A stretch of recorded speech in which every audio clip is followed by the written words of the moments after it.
Women of Reddit, what's your cringy nice guy story?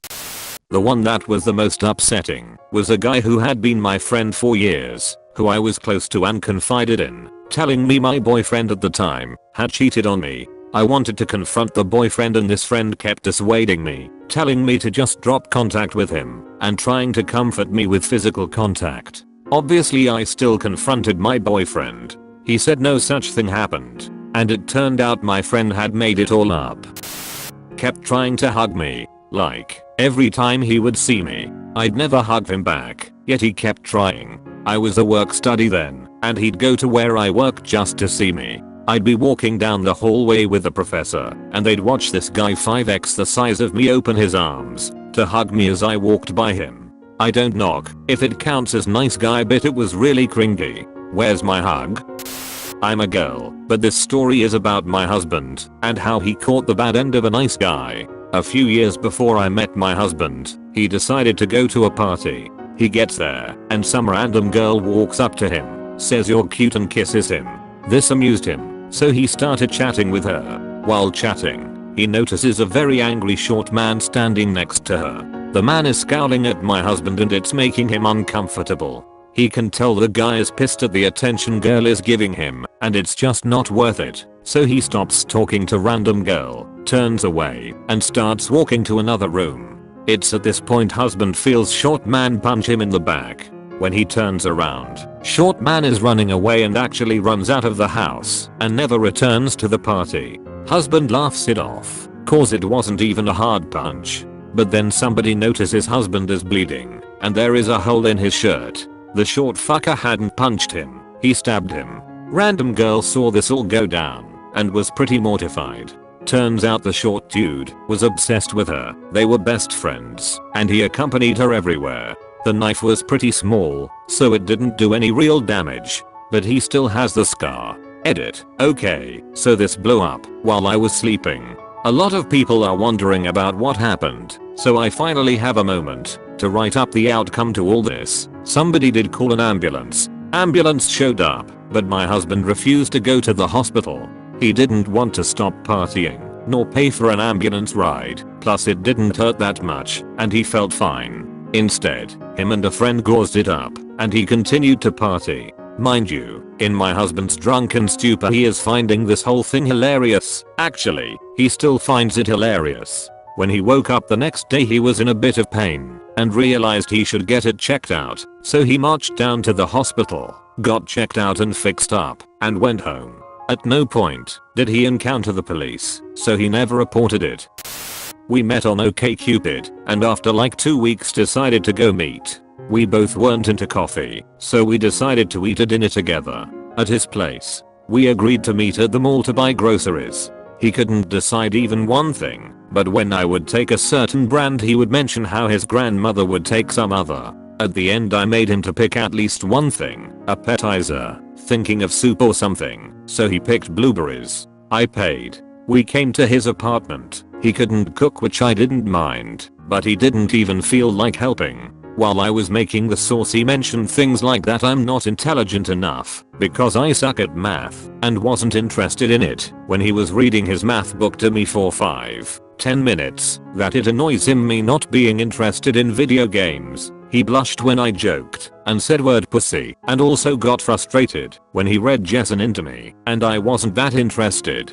Then we finally sat and ate. He commented how his mother does it better, but he also ate pretty much everything. Then all of a sudden he stood up and said now we should kiss and cuddle. Of course not. I offered to wash the dishes. He didn't even help. I felt sorry for him the entire time. That's why I just didn't leave.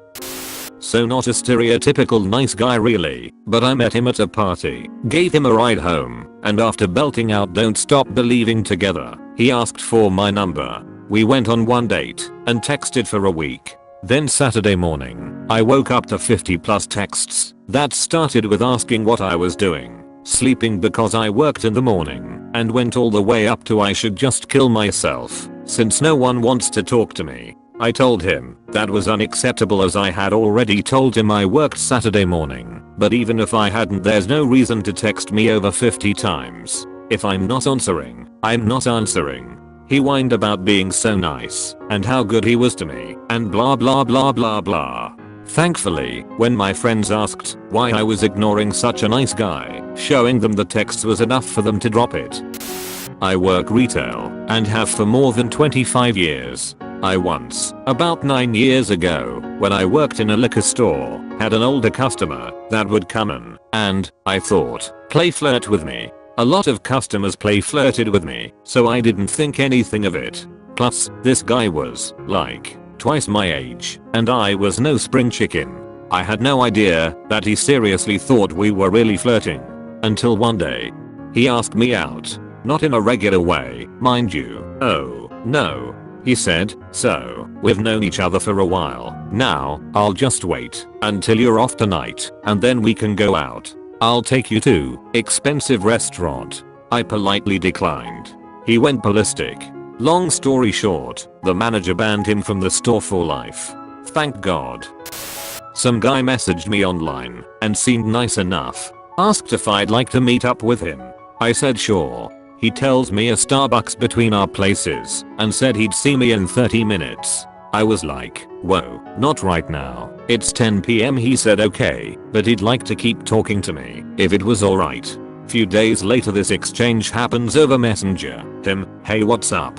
Me, NM, how are you? Him, I'm good. Me, but 5 minutes pass, so I assume he was busy for a secretary. Him, well if you don't have anything to say you fucking bitch, don't lead me on and let me think that we can be together. You're nothing but a fucking whore anyways. Only whores lead nice guys like me on. Fuck you you fucking whore. Yep, nice guy. I have so many, but I just remembered this one, so I'll go with it. I met this girl in a seminar I was attending. She was super nice, and I really liked her, so we became friends. It was her birthday a short time later, and her boyfriend at the time arranged a party bus as a surprise party. I wasn't drinking at the time, but I figured I'd go and hang out for a while. What could go wrong? Right when I got there, one of her guy friends decided he thought I was cute. That's fine. I mean, whatever. I had never met him before, so we exchanged names and the conversation pretty much stopped there. The bus gets there, we all get on, and people start getting progressively more drunk. That's fine. I like to party, and being around drunk people didn't bother me. Well, this one girl got really drunk and decided she wanted to go home with me. She came and sat by me and started to get a bit handsy, so I did the butt scooch migration slowly to the other side of the seat. Other guy from before sees this, comes and sits on the other side of me and halts my butt scooch migration. They start getting in a drunken argument over who gets to take me home. Mind you, I'm not going home with anybody, but try telling this to these two profoundly drunk people. Drunk girl figures out that if she tries to give me the world's drunkest lap dance, that drunk guy will get progressively more upset. I keep getting up and moving to different parts of this bus. Things were getting weird.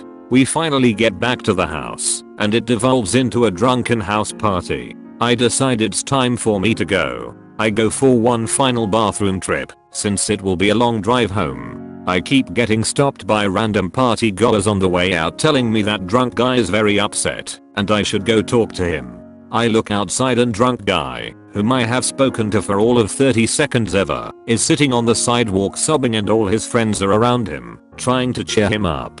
Apparently, some girl he is in love with doesn't love him back. I'm told it's me. I walk outside, crouch down and apologize that he's sad. I wish him a good night. He starts to cry again. I walk to my car and leave. That was a really weird night. I went on a first date with a guy, casual date for coffee. It wasn't terrible, but it was obvious that we didn't really click that well. He did the typical nice guy stuff during the date where he talked about how he was different from other guys, knew how to treat a woman, some talking down on gym brothers, etc. I ended the date pretty quickly as I wasn't really feeling it and had just gotten off of midnight shift, so it was past my bedtime. He insisted on walking me to my car and opening the door for me. Fine, whatever. Then he hugged me, and when we went to break apart, he tried kissing me. I turned my face and he immediately got agitated, blocked me from entering my car and said what? No kiss. I'm a pretty easygoing and tolerant person. But that was the first time something like that had ever happened, and I immediately felt a slight bit of fear as the guy was blocking my car and was about 6'4", so much larger than me. I immediately put on my super serious face and said, "No, sorry, I really need to be getting home now," and luckily he moved. Took a bit of a break from dating after that. Thanks for watching. Like, comment, subscribe.